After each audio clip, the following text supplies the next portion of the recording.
quel momento ho sposato il motore a 12 cilindri e non ho più divorziato.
Podemos ser encontrados en cualquier circuito alrededor del mundo.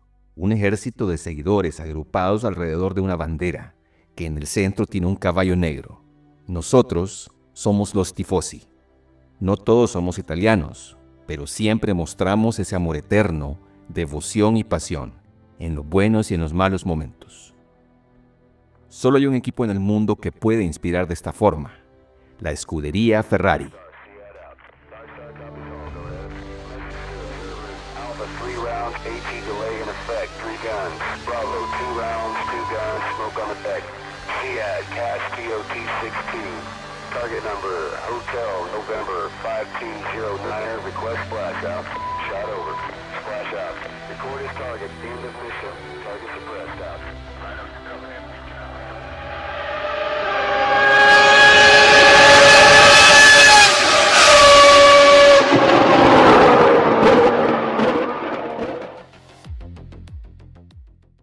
Este video es sumamente importante, lo he preparado con mucho respeto y cariño por ese equipo que me inspiró desde niño. Para mí, hasta el momento, Ferrari y V12 son sinónimos. Este video trata del último coche de Fórmula 1 que ganó una carrera, siendo impulsado por el espíritu de Ferrari, un V12. El canto final de esa sinfonía que hasta el día de hoy sigue enamorándonos y recordando una era que probablemente ya no vuelva. Esa sinfonía se apagó en 1995. El modelo que este día es nuestro protagonista es el Ferrari que corrió en la temporada 95 de Fórmula 1, el 412 T2. Hablaremos también brevemente de su predecesor, el 412 T1. Los motores de 12 cilindros de Ferrari son legendarios, una leyenda que se mantiene hoy en día en algunos coches de calle y que se forjó en competición cuando había más libertad de motorizaciones. Estos motores se caracterizan por un canto precioso. En los coches de Fórmula 1, los V12 motorizaron a la escudería entre 1989 y 1995, y son precisamente estos motores con su sonido que nos transportan directamente a una dimensión aparte. Hablo de los motores identificados como Ferrari tipo 041, 042, 043 y finalmente el 044.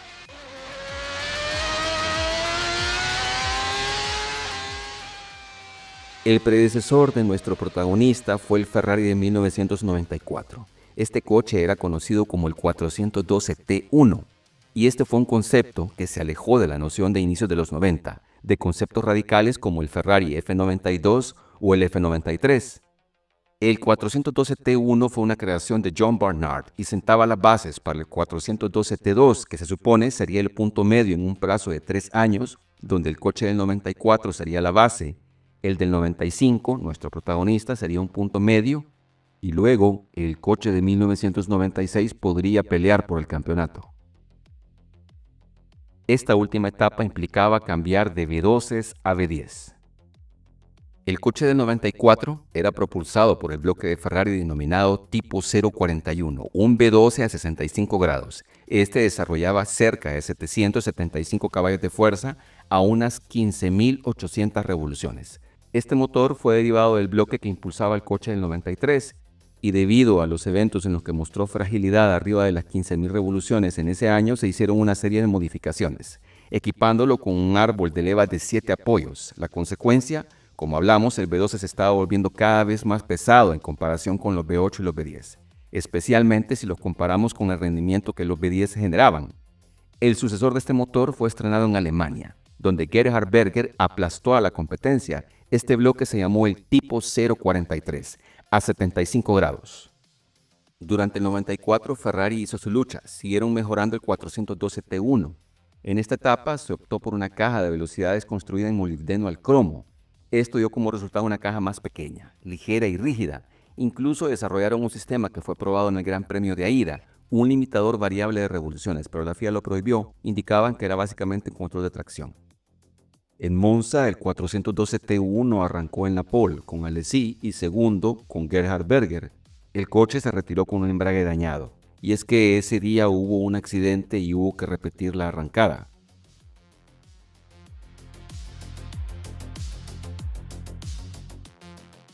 En términos generales, el coche del 94 fue un buen concepto. Era rápido, muy rápido en circuitos veloces como Monza, Spa y Hockenheim. Y de hecho hablo del viejo Hockenheim, no estoy hablando del que corrieron hace unos años. El problema es que el coche era sumamente complicado en circuitos sinuosos, probablemente por el peso.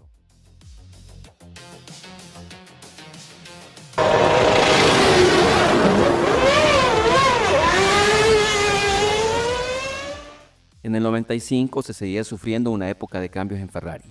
Algo que no mencioné es que John Barnard, el diseñador, nunca quiso mudarse a Italia, así que hubo que abrir un centro de operaciones en Inglaterra para que desde ahí pudiera diseñar y fabricarse el coche.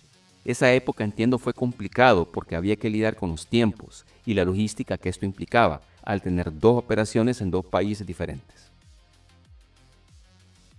Para entonces estaban sembrando las bases de la temporada 96. Jean Todt seguía como director deportivo. Barnard casi no asistía a las carreras para trabajar en el coche del 96. El 412 T2 era rápido, de hecho logró que terminaran tercero en el campeonato. El problema del 412 era, según recuerdo, no tanto el motor y su potencia, era la confiabilidad.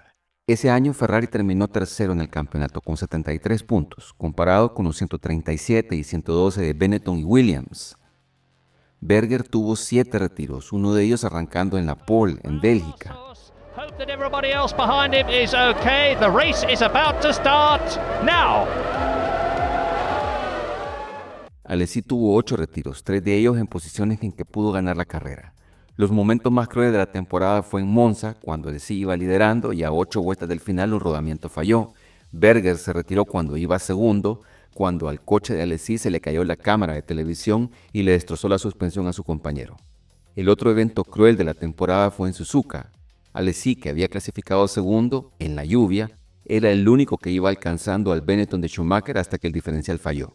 Nuestro protagonista, con posibilidades de ganar, según mis cuentas, unas 7 carreras en la temporada, ganó una, en Canadá, el 11 de junio de 1995. Ahí fue la última victoria de un Ferrari con un motor V12, y ese honor lo tuvo Jean Alesi. Particularly, of course, in Italy, John Alesi wins the Canadian Grand Prix to euphoric applause all the way round. Everyone will be delighted. I think, well, possibly Michael Schumacher won't be and David Hill won't. But not only does Alesi win, but the fact that he has got 10 World Championship points and Benetton, by virtue of Schumacher only being in 5th position, scoring 2 points, that means to say that Ferrari goes back into the leadership of the World Championship for Constructors, which they held in Spain, lost at Monaco and have regained here in Canada. And this is reprehensible, extremely reprehensible. The fans have broken ranks and crowded onto the track. There's some talk of there not being a Canadian Grand Prix next year. And if that is so, the fact that the fans have invaded certainly isn't going to help. They're pouring through holes in the netting. There's one in front of me, and it's a solid wodge of people. But the confirmation is that John Alesi has won a superb victory for himself and Ferrari in the Canadian Grand Prix. That Jordan, in the form of Rubens Barrichello and Eddie Irvine, have scored 10 World Championship points, finishing second and third. Ligier have again finished in the points with Olivier Panis, who scored a point in Spain. Michael Schumacher's consolation prize, having led the race for so long, was 2 points for fifth position. And believe it or not, they're still finishing as the fans pour on to the course. I'm sure the FIA, the governing body of motorsport, are going to have some very strong condemnation of people here. And in sixth position is Morbidelli. Now the 9 finishers, only 9 finished out of the 24 who started. And look at John Alesi out of the cockpit. Has he kept the engine running? No, he has not. Well, he may conceivably be out of fuel, but I suspect he's just so overcome with emotion in front of this enthusiastic Canadian crowd with so many Ferrari flags, is that he just lost the motor. That's Rubens Barrichello, who's obviously as pleased. So Alesi getting a lift from Michael Schumacher, and that reminds me of that evocative situation when Nigel Mansell gave Ayrton Senna. Isn't it lovely to see real emotion and happiness? So often you see drivers in the interview room, the first 3, looking as though they've been... Pongamos un breve contexto de lo sucedido y por qué el 412 T2 fue tan especial. Los numerosos accidentes ocurridos en esa temporada maldita de 1994, y no solo me refiero a los choques de Ronald Ratzenberger y Ayrton Senna, sino a los otros accidentes que pusieron en peligro la vida, por ejemplo, de Rubens Barrichello en Spa, de Karl Wendlinger en Mónaco, o del mismo Jean Alesi en Mugello, entre otros, llevaron a que para el siguiente año los motores se limitaran de 3.5 a 3 litros. Aparte de ello, se introdujo un escalón de 50 milímetros en el fondo plano, acompañado de la ya conocida tabla de madera, con el fin de disminuir el efecto aerodinámico generado debajo del coche.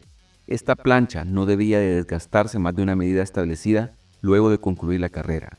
Los alerones delanteros se redujeron significativamente, limitando el área permitida alrededor del eje delantero, y una serie de reformas para la fortaleza de los chasis a prueba de impacto.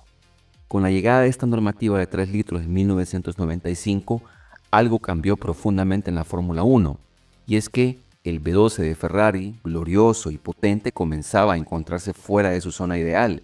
Con menos cilindrada perdía parte de su ventaja natural en potencia, pero seguía siendo más largo, pesado y exigente en consumo que un V10.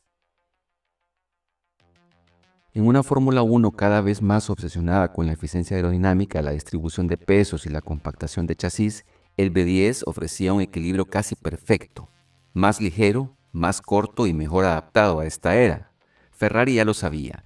Mientras el 412 T2 llevaba un V12 de última generación, en su última temporada en Maranello ya se preparaban silenciosamente para el futuro. Un motor V10. Veamos un poco la parte técnica de nuestro protagonista. El motor del coche era el tipo 044, el ángulo era 75 grados, 16.500 revoluciones por minuto, 760 caballos de fuerza en modo clasificación.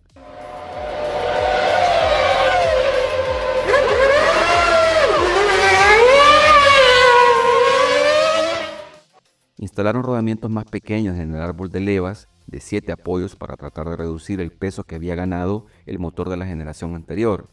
El motor era unas 20 libras más ligero también que en 1994 debido al uso de acero en vez de hierro.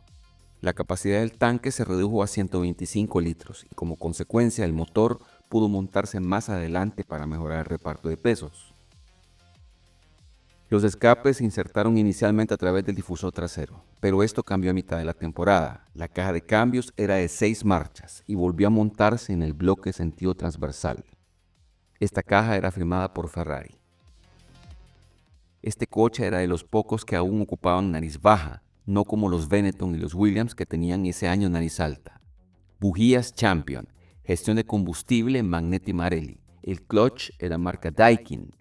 Este coche fue el último Ferrari de Fórmula 1 y hasta la fecha en la que grabo este video que usó combustible y lubricantes Agip. Las pastillas de freno eran Sepp y Hitco. Los caliper o pinzas de frenos eran firmados por Brembo. Radiadores Secan. La distancia entre ejes eran 2.930 milímetros.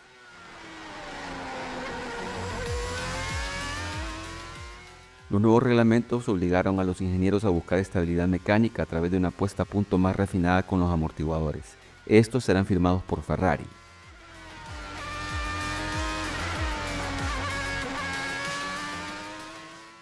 El 412 T2 fue el último V12 que logró ganar una carrera de Fórmula 1, algo que parece que se mantendrá, salvo un cambio radical de normativa. Y por supuesto se recuerda por tener lo que quizás sea la mejor sinfonía que ha visto jamás un circuito de Fórmula 1, con el permiso de otros V8s, V10 y V12s sean o no de Ferrari. Fue sin duda el final de una era que era inevitable que terminara. La F1 se movía ya a la era de los V10. Y así como en su momento nos metimos en la híbrida, no queda más remedio que entender que es parte de la evolución.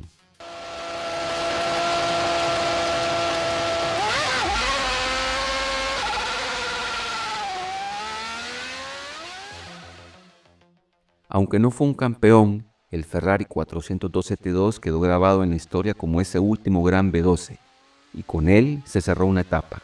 La Fórmula 1 cambió, la tecnología avanzó, la eficiencia se convirtió en prioridad, los motores evolucionaron y el sonido también.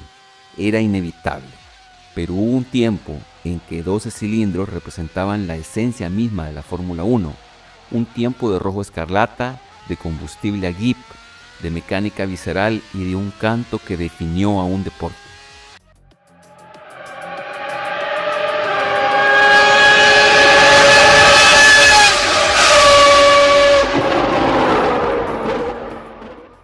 Porque mientras exista alguien que recuerde aquel rugido, mientras existan tifosi que sientan estremecerse al escuchar a un V12, esa era nunca va a desaparecer del todo.